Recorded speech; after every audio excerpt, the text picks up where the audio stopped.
हार ना मानना एक अद्भुत गुण है जो किसी भी व्यक्ति को सफलता की ओर ले जा सकता है। यह वह शक्ति है जो हमें चुनौतियों का सामना करने और अपने लक्ष्यों को प्राप्त करने में मदद करती है। दृढ़ता के बिना हम आसानी से अपना लक्ष्य हार सकते हैं और अपने सपनों को छोड़ सकते हैं। आज इस वीडियो में हम कभी हार ना मानना और उसके शक्ति के महत्व के बारे में जानेंगे। बहुत समय पहले की बात है, गौतम बुद्ध के हजारों शिष्य थे। जब उनका कोई शिष्य संपूर्ण शिक्षा को प्राप्त हो जाता तो वह उसे किसी एक दिशा में भेजकर वहाँ के लोगों को जागरूक करने और ज्ञान देने के लिए आज्ञा देते थे। गौतम बुद्ध का एक शिष्य बुद्ध के साथ लगभग 6 वर्षों से था। वह एक दिन गौतम बुद्ध के पास आया और बोला, हे गुरुदेव, मुझे आपके पास पिछले 6 साल हो गए रहते हुए। मेरे बाद कितने शिष्य आए और आपने इस बीच उन्हें संपूर्ण शिक्षा देकर उन्हें किसी एक दिशा में ज्ञान देने के लिए भेज दिया, लेकिन मुझे अभी तक नहीं भेजा। क्या मुझे अभी संपूर्ण ज्ञान प्राप्त नहीं हुआ? गौतम बुद्ध मुस्कुराए और बोले, या तो तुम्हें खुद समझना होगा कि तुम्हें संपूर्ण ज्ञान की प्राप्ति हुई है या नहीं। शिष्य बोला, हे गुरुदेव, आपने मुझे इन 6 सालों में जो भी उपदेश दिया मुझे वह सब याद है। आपकी बताई एक एक बात मुझे याद है। आप मुझसे भी प्रश्न पूछ सकते हैं, आपको हर उत्तर देने के लिए सक्षम हूँ। आप मुझे एक मौका दें ताकि मैं भी किसी दिशा में जाकर लोगों को आपके ज्ञान के बारे में बता सकूं। गौतम बुद्ध ने कहा, ज्ञान की बातों को याद रखने से कुछ नहीं होता जब तक आप उसे अपने आचरण में ना लाओ। जब तक आप किसी भी चीज़ को अपने आचरण में नहीं लाओगे तब तक आप दूसरों को नहीं कह सकते कि वे उसे अपने आचरण में ले आए। शिष्य ने कहा, जो भी हो, कृपया आप मुझे एक मौका दें। आप मुझ पर भरोसा रखें। मैं सभी को अपने ज्ञान से प्रभावित कर सकता हूँ। मैं लोगों को ऐसी बातें बता सकता हूँ जिससे उनके जीवन में शांति आएगी और वे शांतिपूर्ण अपना जीवन जी सकेंगे। गौतम बुद्ध ने कहा, अभी तुम तैयार नहीं हो। जब तुम तैयार हो जाओगे मैं तुम्हें खुद ही सही मार्ग पर जाने के लिए कहूँगा। शिष्य ने कहा, क्यों?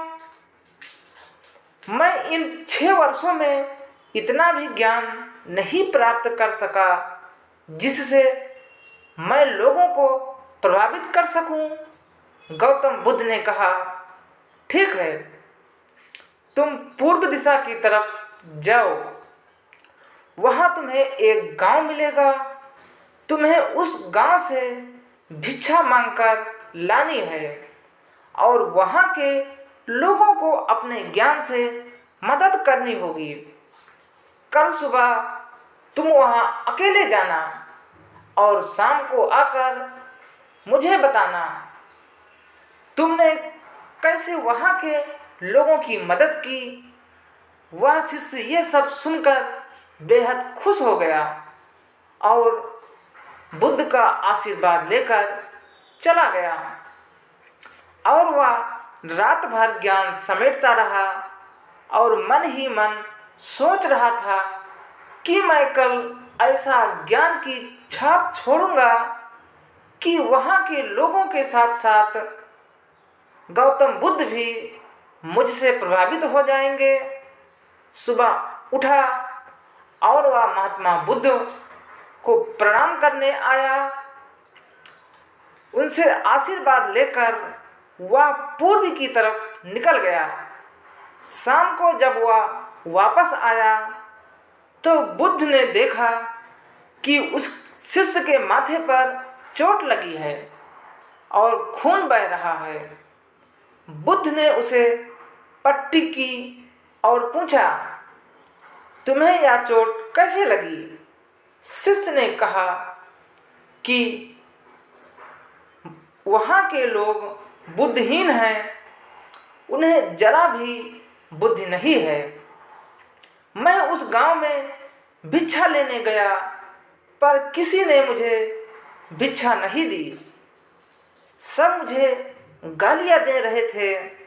एक व्यक्ति ने मुझे भिक्षा दी भी तो वह भिक्षा को नीचे फेंक दिया और बोला, इसे उठा लो। मैंने उन्हें काफ़ी समझाया लेकिन वह मेरी बात सुनने को तैयार ही नहीं थे। उल्टा उन्होंने मेरे साथ हाथापाई की जिससे मुझे चोट लग गई। बुद्ध, आप मुझे दूसरी जगह भेजें जहाँ के लोगों में बुद्धि हो। इस तरह ना हो। बुद्ध उसकी बात सुनकर मुस्कुराए और बोले, अगर तुम्हें दूसरे गांव में भी ऐसे लोग मिले तब तुम क्या करोगे? शिष्य ने कहा, हे गुरुदेव, ऐसे लोगों को कोई ज्ञान नहीं दे सकता। वह लोग अज्ञानी हैं, उन्हें कौन समझाए? गौतम बुद्ध ने कहा, वह लोग अज्ञानी नहीं बल्कि ज्ञानी हैं। उनके पास बहुत ज्ञान है परंतु उनके पास खुद का ज्ञान है। आप अगर तुम किसी दूसरे के ज्ञान को चोट पहुंचाओगे तो वह कुछ तो कहेंगे ही। तुम्हें ऐसे लोग हर जगह मिलेंगे, तब तुम अपना ज्ञान उन्हें कैसे दोगे? बुद्ध ने शिष्य को कहा कि तुम आज आराम करो, कल शाम को मेरे पास आना। शिष्य बुद्ध को प्रणाम करके चला गया।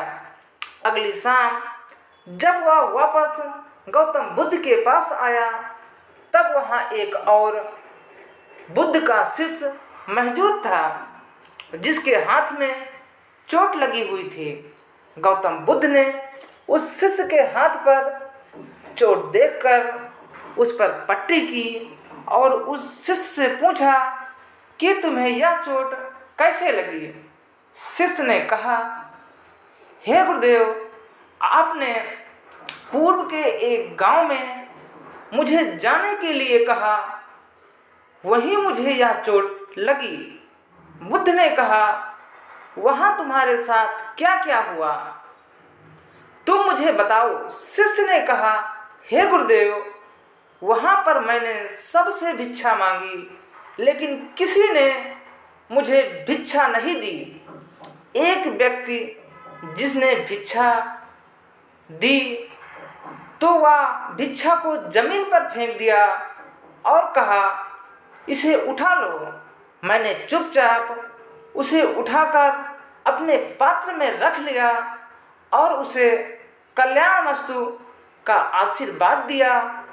तब उस व्यक्ति ने मुझे कहा, आप बड़े ही अजीब व्यक्ति हो, मैं आपका अपमान कर रहा हूँ, आप मुझे आशीर्वाद दे रहे हैं।